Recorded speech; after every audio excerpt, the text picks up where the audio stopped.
going on, Jeromes? Beautiful day for some Q&A. Thank you, everyone who submitted questions. Fired up. Paddle AJ. I loved it when you explained different schemes and packages, i.e. 12 personnel, 11 personnel, dime, nickel. I love to hear you get even deeper on what we can expect to see.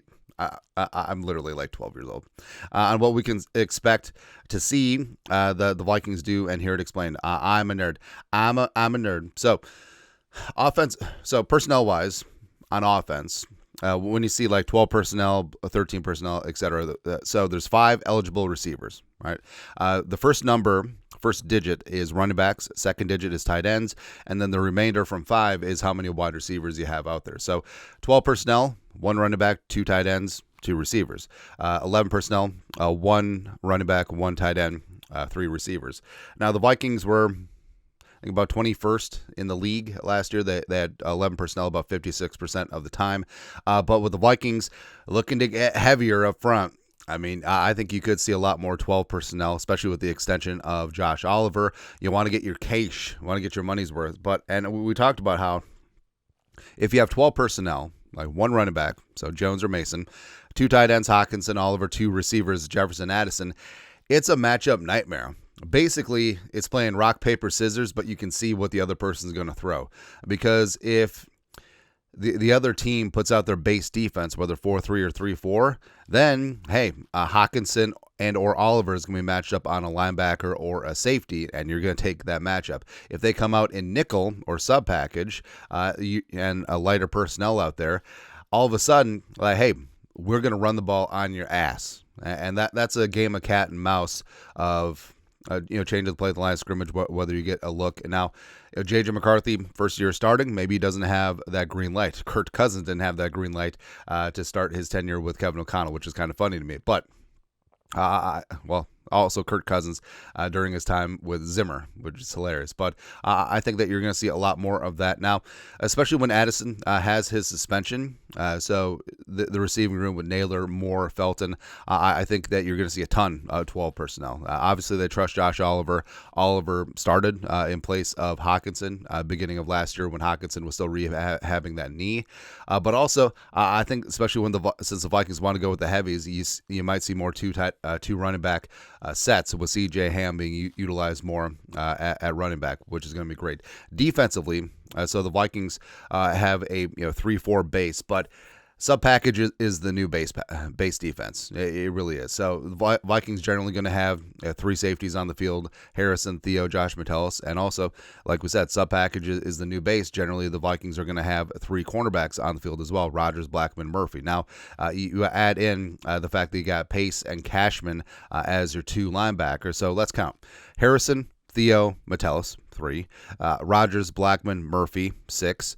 Pace, Cashman, that's already 8. And then what do you do with the rest of it? All right, so that's going to be your extreme sub package where you got Van Ginkel, Grenard, then Harrison Phillips on the nose, something similar to that. But base 3-4, Allen, Hargrave, Phillips. It's going to be really good. It's going to be really good up front. And then you got Van Ginkel and Grenard. Diamond Dallas Turner is going to be in that mix as well. They got him working off my linebacker. So it actually... there actually isn't like a base package with Flores. Like I know on paper, on purpose, they're 3-4, but they're gonna get after things. Like you're gonna have 2 corners, you're gonna have 3 safeties, you're gonna have 2 safeties, you're gonna have 3 corners.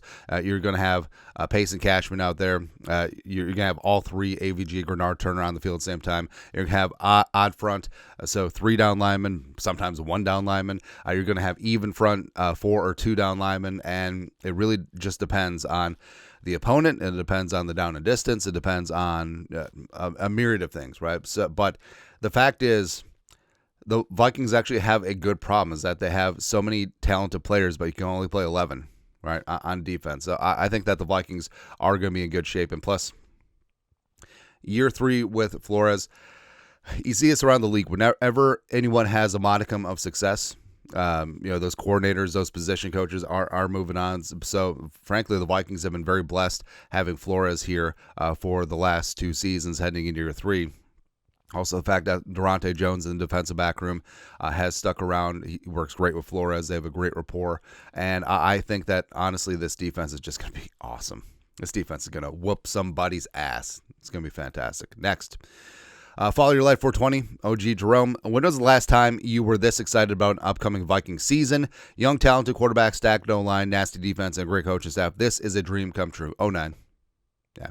So the 2017 season definitely came out of nowhere. Because remember, Sam Bradford was a starter 2017. Also, Dalvin Cook was drafted to replace Adrian, and neither of them were on the that final team, that making that run through the playoffs. But 09 was it, because the Vikings had a good veteran team, a lot of older stars on the squad, and then they go down to Hattiesburg. Was it Hutchinson, Jared Allen, I think Sullivan was on that plane, go down to get Favre's ass, and the Vikings were all in. Now that team is a polar opposite from this team. This team. Yeah, there's a lot of outside free agents, but at its core, it's young, and you can certainly build around it and look for future success. But that 09 team, they were all in, and that's one of the reasons why they struggled in 2010 is that they were an older team. They shoved all their chips in the middle. It was basically one or done with Favre. I know they dragged his ass out in 2010. That didn't end well, but 09 was it. And I'll even say 98 as well, because I know people were sort of whatever about the Vikings in 1998, but as we said, like Randy Moss is the first player I scouted in college, and I want my team to draft him, and then they got him. Let's go. It's good times. But I feel like there's excitement amongst the hardcore Vikings fans who know. But overall, I still feel like the Vikings are flying under the radar. McCarthy's getting hatred from all over the place. Oh, the Vikings are flirting with all their quarterbacks, and the over/under still 8.5. It's okay. It's okay. Let them have lowered expectations. Next. Oh, this is good. Derek Triple, what are your thoughts on the Bengals rookie situation and potential of getting redrafted in 2026? Now, this really is more of like a macro situation. I know, it's a Vikings channel. No, this could potentially happen to a Vikings draft pick. So just want to get some background, some foundation on this. This is from CBS. The team's first-round pick, the Bengals' first-round pick, Texas A&M pass rusher Shemar Stewart, showed up at OTAs, but he didn't participate in a single workout this spring because he still hasn't signed his contract. Now, there's other first-round picks, whether Jahdae Barron, Travis Hunter, who haven't signed their contracts yet, but they signed the waiver, which basically says that if they have a major injury during OTAs or mandatory minicamp, they will get the equivalent of the rookie wage scale slot. So basically, it's insurance, right? But Stewart didn't do that. And also he's been very vocal in the media about why he's not doing that. Also showed up for the first 2 days of minicamp during a whirlwind 48 hours where he watched practice before abruptly leaving prior to Thursday's final session of camp. He's going to get fined for that. He didn't do any on-field activity during those 48 hours, but he did make some time to complain about Cincinnati's front office, which seems to be a theme for Bengals players this offseason. Now, Bengals are notoriously like one of the cheapest and worst front offices and ownerships in the league, right? It's amazing that they paid Burrow and Chase and Higgins, but you see this situation with Hendrickson, and Stewart has a point to a degree, but also in a season where Cincinnati needs any help that they can get on defense, and basically Stewart is making it impossible to ingratiate himself with Bengals fans. Like all of this stuff, all these negotiations could take place behind closed doors, but it's a weird hill to die on because even after he eventually signs, fans are going to hold it against him. Unless he is the next coming of freaking Brian Burns or Von Miller out there.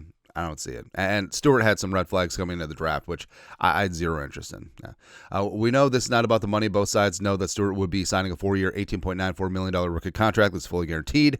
The 17th overall pick in the 2025 NFL draft was complaining because the Bengals threw a curveball in their contract negotiations with him by adding new language to his deal that the Bengals didn't use with their past 2 first-round picks. The team essentially wants to add a default clause, according to former NFL team executive Andrew Brandt.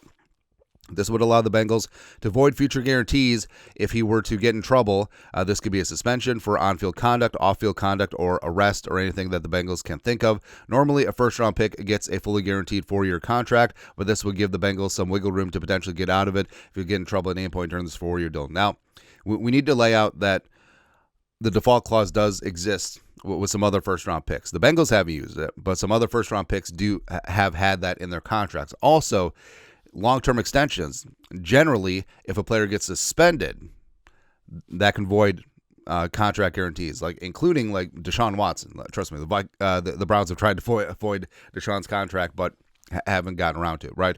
So it's not unheard of, right? And like I said, it's a very weird hill to die on because in the grand scheme of things, like, does he plan to get suspended? Does he plan to get in trouble?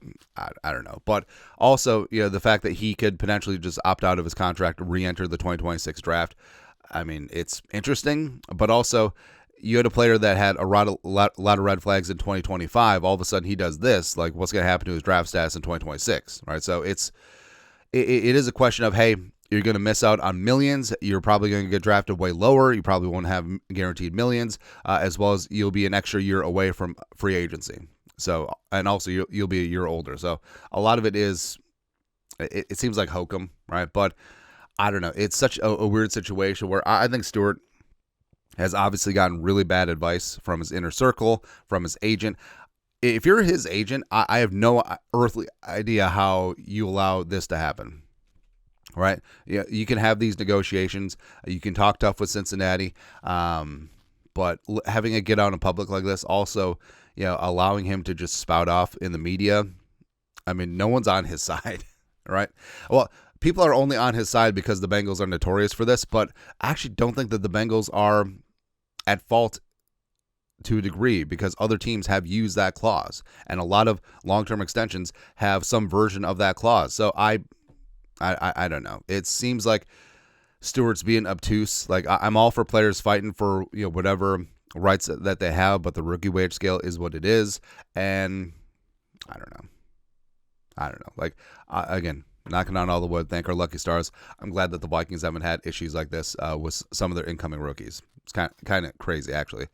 Tyler Richards, potential hot take. I think Jordan Mason, will have more rushing touchdowns than Jones this year. I remember countless times us getting inside the 5 and just being unable to punch it in, and Mason being a bruising back. I think he's going to get us those 1 or 2 yard touchdowns this year. For my money, he's the most underrated signing the Vikings made this year. Yes. I think in terms of all the moves and acquisitions and signings and trades the Vikings had this year, Mason, like we said, basically Kwesi, God bless Kwesi, traded Ed Ingram to the Texans for a 6th-round pick, and they used a 6th-round pick to trade for Jordan Mason. So basically, Ed Ingram for Jordan Mason. Let's go, man. And you're right. Like it did seem like the Vikings inside the 5. Kevin O'Connell throwing the ball, which I don't know. Like at a certain point, you need to be able to nut up and just like muscle a touchdown in, right? And I think that with this offensive line, with the rededication to the run game with Jordan frickin' Mason,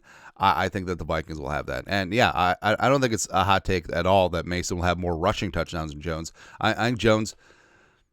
So what's interesting about Jones is that obviously he was running back 1 last year, a bell cow, and he had a career high in rushing yards, but it seemed like they were using him inefficiently, especially given his age. And even though he didn't miss a game technically, like he was banged up several times throughout the year. And Jones, he's always been in a timeshare when he was with the Packers, right? So he's always been a 1-2 combination. So this is actually Jones getting back to where he once belonged. And I think that if you utilize Jones as a de facto 3rd down back and have him mixed in with his normal role as well, and Mason as an early down hammer, I think that's going to be a hell of a combination, right? So, I don't think it's a hot take at all that said that Mason's going to have more rushing touchdowns.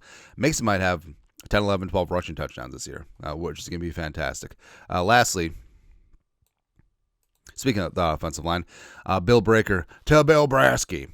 With our revamped interior offensive line, do you think Chris Kuper is on the hot seat this year? Also, are you concerned about center depth? So, yes, the Vikings offensive line really rebuilt itself this offseason. Donovan Jackson, 1st-round pick. Ryan Kelly, Will Fries. Second part of that question first, am I concerned about center depth? So Kelly probably signed a 2-year deal. Probably has got 3-4 years left in him. But I believe in Michael Juergens. I think that he could potentially be the center of the future. Then you got 2 UDFAs now with Zeke Corral from NC State, Rashawn Lee from South Carolina. So overall, like center depth, not really too concerned. now. But also, Kuper's on the hot seat. Yes, I think that he is. Where the Vikings offensive line, especially the interior, has underperformed the last 3 years, right? And now that once you got dudes up front, like if you still have similar results, Chris Kuper's going to be fired. And that's the bottom line with it. Also, it's important to note that the new assistant offensive line coach is Keith Carter. Now, Keith Carter is controversial, sure, but also he's been an offensive line coach in his own right at several stops. So it's almost like, hey, this is your new assistant. He definitely could replace you if we needed him to. So, but don't worry, buddy. We believe in you. All right. So I think that there definitely is heat on Chris Kuper, but pressure is a privilege. All right, people depending on you. So I think that Kuper will get this offensive line where it needs to be at, especially after Darisaw gets back full time. Anyways, that's it. A Q&A for this beautiful day. You guys are the best you know what to do. Skol, production value.